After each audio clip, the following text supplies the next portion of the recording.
As we all know, your health is the most important part of your life because without it, you wouldn't exist. So obviously, you want to make sure that your health is as best as it can possibly be so that you can live as long a life as possible, because who wouldn't? So to have good health and live a long life, you need to determine what contributes to that.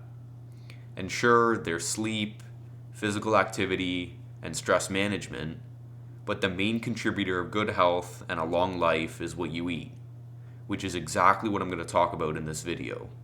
As throughout the video, I'll cover the 4 pillars of the perfect diet, what to eat for your pre- and post-workout meals, and a list of healthy foods which you can start eating to improve your health right after this video. So be sure to stick around for the full video, as I'm going to provide a lot of valuable information that you won't want to miss. And if you don't want to miss any of the other value-packed videos that I post in the future, feel free to subscribe to the channel and turn on post notifications so that you get notified when I post a video. Anyway, moving on. I'm going to start by talking about the 4 pillars of the perfect diet, being a diet which maximizes muscle growth, minimizes fat gain, improves your health, and feels sustainable. And to actually accomplish the perfect diet, you can't just cover off on 1 or 2 of the pillars. You need to check off all 4 pillars to actually achieve the perfect diet. Let's break those 4 pillars down, starting with the first pillar, maximizes muscle growth.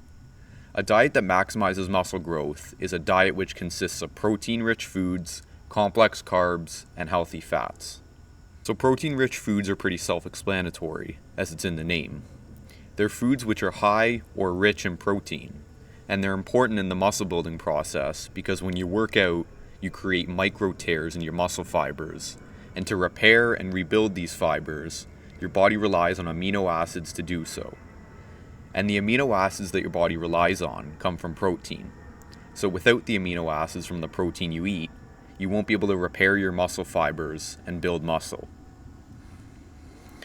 Next, you want to be eating complex carbs, like whole grains, specifically right before or after your workout. And what this will do is increase your glycogen level, which will basically make you stronger and perform better in the gym, which will lead to more muscle gain. Finally, you want to be eating healthy fats. Healthy fats are primarily responsible for 2 things. 1, for being an energy source in the form of stored fat, which your body relies on when working out. And 2, for keeping your hormone levels, like testosterone, in check. So without healthy fats, you have lower testosterone, and by having lower testosterone, you're not able to build as much muscle. Some examples of healthy fats are avocados, fish, and nuts, but I'll give you more examples of healthy fats later in the video when I put a list up on screen. And one more point which I'll add is that to actually build muscle, you can't just simply eat the foods that maximize muscle growth. You actually have to consistently go to the gym and perform strength training exercises. The foods you eat will only determine how much muscle you gain if it's paired with consistently working out. And earlier this year I posted my most popular video to date, which goes in depth on how to build muscle and get shredded. So if you're not sure where to start or just want to learn more about working out and building muscle, I'll put a link to that video on screen and in the description.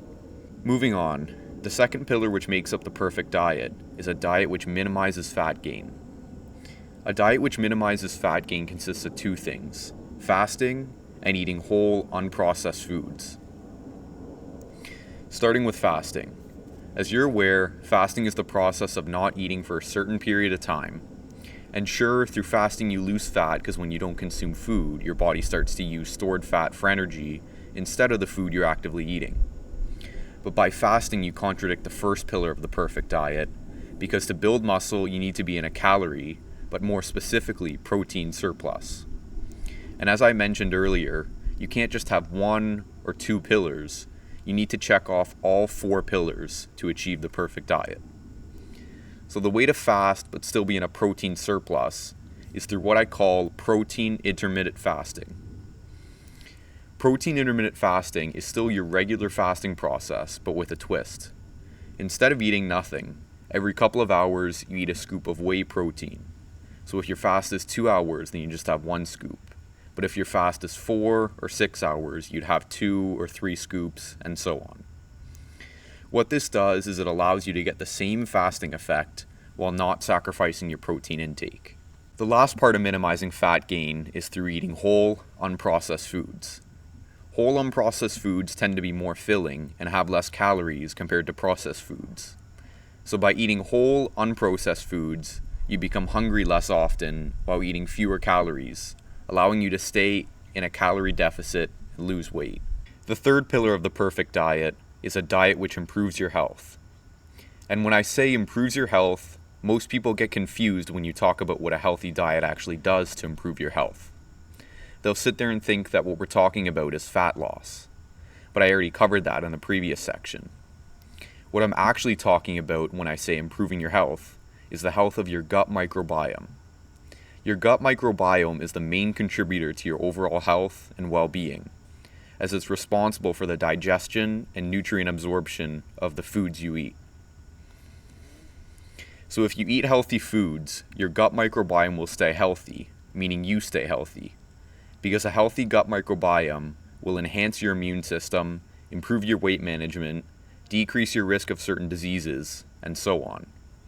But an unhealthy gut microbiome won't give you any of those benefits, making you, yourself, unhealthy. So the easiest way to maintain a healthy gut microbiome is to stick to foods which are one base ingredient. So instead of French fries, eat potatoes. Instead of soda, drink water, and so on. Finally, the last pillar of the perfect diet is its sustainability. If your diet maximizes muscle growth, minimizes fat gain, improves your health, and is sustainable, then you know that the food you're eating is having the greatest positive impact it possibly could have on you, also known as the perfect diet. Now, because we're almost at the end of the video, I'm just going to quickly cover what your pre- and post-workout meals should consist of, and then put up a list of foods, a part of the perfect diet, which you can start eating right away. For both your pre- and post-workout meals, you want to be eating foods which are high in complex carbs and moderate in protein and fat. By eating food that has all three of those, you basically perform better in the gym and are able to lift heavier weight, making you stronger and stronger. So finally, before I end the video, I'll just put up a list of foods that make up the perfect diet on screen. And with this list, although most of the foods are fruits and vegetables, try to choose a few of the foods and mix them together for a meal, like berries and oats or apples and almonds. Anyway, that's just about going to do it for this video. Congrats if you stayed to the end of the video and were able to take in all the valuable information I provided. Once again, if you don't want to miss out on any other value-packed videos I post in the future, feel free to subscribe and turn on post notifications. And as always, do the hard work even when you don't feel like doing it.